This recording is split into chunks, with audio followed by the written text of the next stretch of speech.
Why did the United States attack Libya, Iraq, Afghanistan, and Yemen? Why are U.S. operatives helping to destabilize Syria? And why is the United States government so intent on taking down Iran, in spite of the fact that Iran has not attacked any country since 1798? And what's next? What are we headed for? When you look at the current trajectory that we're on, it doesn't make any sense at all if you evaluate it based on what we're taught in school. And it doesn't make any sense if you base your worldview on the propaganda that the mainstream media tries to pass off as news. But it makes perfect sense once you know the real motives of the powers that be. In order to understand those motives, we first have to take a look at history. In 1945, the Bretton Woods Agreement established the dollar as the world reserve currency, which meant that international commodities were priced in dollars. The agreement, which gave the United States a distinct financial advantage, was made under the condition that those dollars would remain redeemable for gold at a consistent rate of $35 per ounce. The United States promised not to print very much money, but this was on the honor system, because the Federal Reserve refused to allow any audits or supervision of its printing presses. In the years leading up to 1970, expenditures in the Vietnam War made it clear to many countries that the U.S. was printing far more money than it had in gold. And in response, they began to ask for their gold back. This, of course, set off a rapid decline in the value of the dollar. The situation climaxed in 1971 when France attempted to withdraw its gold and Nixon refused. On August 15th, he made the following announcement. I have directed the Secretary of the Treasury to take the action necessary to defend the dollar against the speculators. I have directed Secretary Connally to suspend temporarily the convertibility of the dollar into gold or other reserve assets, except in amounts and conditions determined to be in the interest of monetary stability and in the best interest of the United States. This was obviously not a temporary suspension, as he claimed, but rather a permanent default. And for the rest of the world who had entrusted the United States with their gold, it was outright theft. In 1973, President Nixon asked King Faisal of Saudi Arabia to accept only U.S. dollars as payment for oil and to invest any excess profits in U.S. Treasury bonds, notes, and bills. In return, Nixon offered military protection for Saudi oil fields.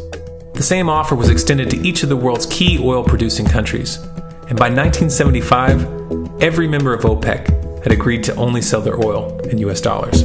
The act of moving the dollar off of gold and tying it to foreign oil instantly forced every oil-importing country in the world to start maintaining a constant supply of Federal Reserve paper.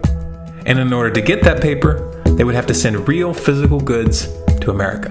This was the birth of the petrodollar. Paper went out, everything America needed came in, and the United States got very, very rich as a result. It was the largest financial con in recorded history.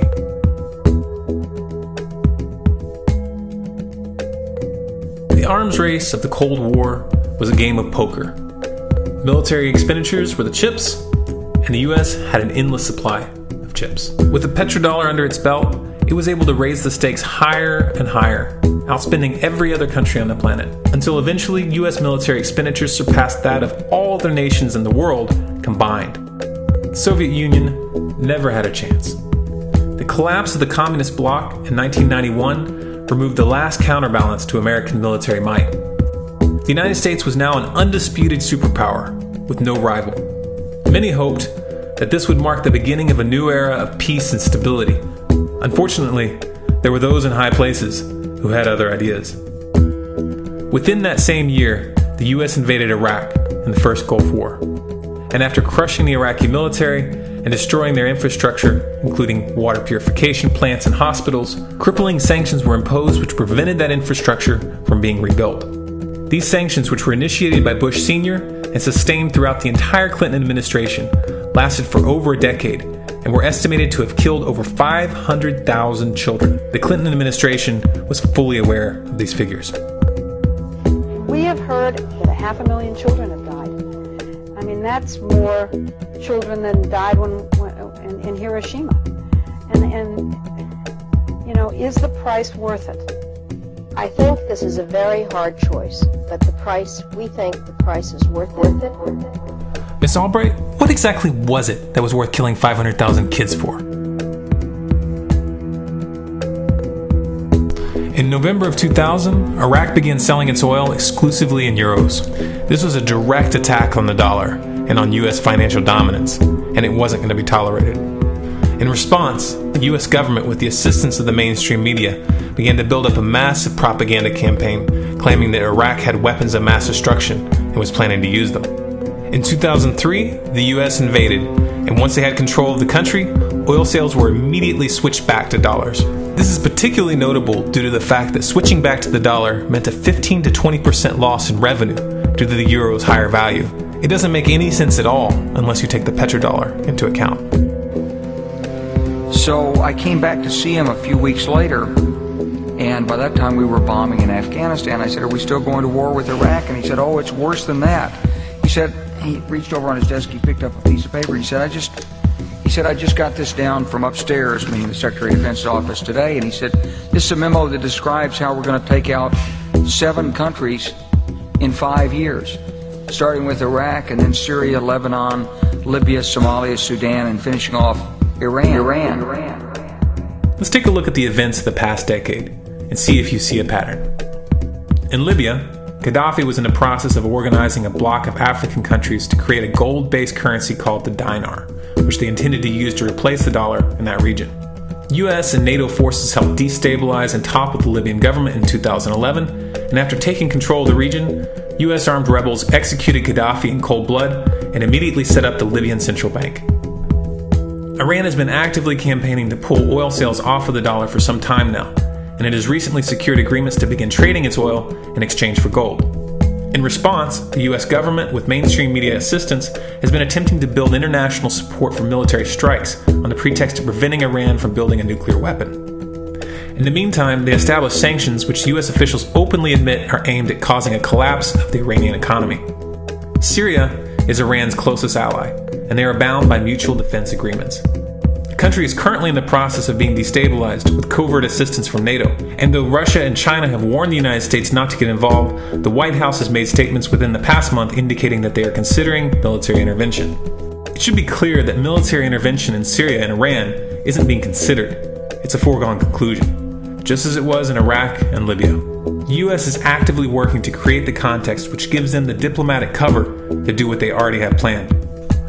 The motive for these invasions and covert actions becomes clear when we look at them in their full context and connect the dots. Those who control the United States understand that even if a few countries begin to sell their oil in another currency, it will set off a chain reaction and the dollar will collapse. They understand that there is absolutely nothing else holding up the value of the dollar at this point, and so does the rest of the world. But rather than accepting the fact that the dollar is nearing the end of its lifespan, the powers that be have made a calculated gambit. They have decided to use the brute force of the U.S. military to crush each and every resistant state in the Middle East and Africa. That in itself would be bad enough, but what you need to understand is that this is not going to end with Iran. China and Russia have stated publicly, and on no uncertain terms, that they will not tolerate an attack on Iran or Syria. Iran is one of their key allies, one of the last independent oil producers in the region, and they understand that if Iran falls, then they will have no way to escape the dollar without going to war. And yet the United States is pushing forward in spite of the warnings. What we are witnessing here is a trajectory that leads straight to the unthinkable. It's a trajectory that was mapped out years ago in full awareness of the human consequences. But who was it that put us on this course? What kind of psychopath is willing to intentionally set off a global conflict that will lead to millions of deaths just to protect the value of a paper currency? It obviously isn't the president. The decision to invade Libya, Syria, and Iran was made long before Obama had risen to the national spotlight. And yet, he's carrying out his duty just like the puppets that preceded him. So who is it that pulls the strings? Often the best answer to questions like this are found by asking another question. Qui bono? Who benefits? Obviously, those who have the power to print the dollar out of thin air have the most to lose if the dollar were to fall. And since 1913, that power has been held by the Federal Reserve. The Federal Reserve is a private entity owned by a conglomerate of the most powerful banks in the world. And the men who control those banks are the ones who pull the strings. To them, this is just a game. Your life and the lives of those you love are just pawns on their chessboard. And like a spoiled 4-year-old who tips the board onto the floor when they start to lose, the powers that be are willing to start World War III to keep control of the global financial system.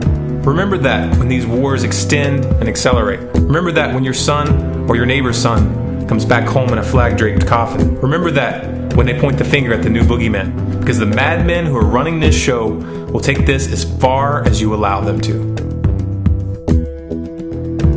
So how much time do we have left? It's a question I hear constantly, but it's the wrong question. Asking how much time we have left is a passive posture. It's the attitude of a prisoner who's waiting to be taken out to a ditch and shot in the back of the head. What are our chances? Can we change course? Also the wrong question. The odds don't matter anymore. If you understand what we're facing, then you have a moral responsibility to do everything in your power to alter the course that we're on, regardless of the odds. It's only when you stop basing your involvement on the chances of success that success actually becomes possible. To strip the ill-begotten power from the financial elites and to bring these criminal cartels to justice will require nothing less than a revolution. The government is not going to save us. The government is completely infiltrated and corrupt to the core. Looking to them for a solution at this point is utterly naive. There are 3 stages of revolution, and they are sequential. Stage 1 is already underway. Stage 1 is the ideological resistance. In this stage, we have to actively work to wake up as many people as possible about what is happening and the direction we're headed. All revolutions originate from a shift in the mindset of the population, and no other meaningful resistance is possible without it. Success in this stage of the game can be measured by the contagion of ideas. When an idea reaches critical mass, it begins to spread on its own and seeps into all levels of society. In order to achieve that contagion, we need more people in this fight. We need more people speaking out, making videos, writing articles, getting this information onto the national and international stage. And we especially need to reach the police and the military. Stage 2 is civil disobedience, also known as nonviolent resistance. In this stage, you put your money where your mouth is, or more accurately, you withhold your money and your obedience from the government, and you do everything in your power to bring the gears of the state to a halt. Practiced in mass, this method alone is often enough to bring a regime to its knees. However, if you fail at this stage, Stage 3 is inevitable. Stage 3 is direct physical resistance. Direct physical resistance is the last resort, and it should be avoided and delayed as long as possible, and it should only be invoked after all other options have been thoroughly exhausted. There are those who talk tough and claim that they will resist when the time comes, but what those people fail to realize is that if you are inactive during the first 2 stages and save your efforts for the last resistance, then you will fail. When the Nazis were moving door to door, dragging people out of their homes in Germany, that was the time to fight back physically. But due to the lack of ideological resistance and civil disobedience leading up to that moment, even an armed uprising would have likely failed at that point. An armed uprising can only succeed if the people have established an attitude of active resistance. And active resistance is only possible after their minds have broken free from the mainstream propaganda. If you want to fight back, it's now or never. You're not going to get another chance, and the stakes are far higher than they were in Nazi Germany.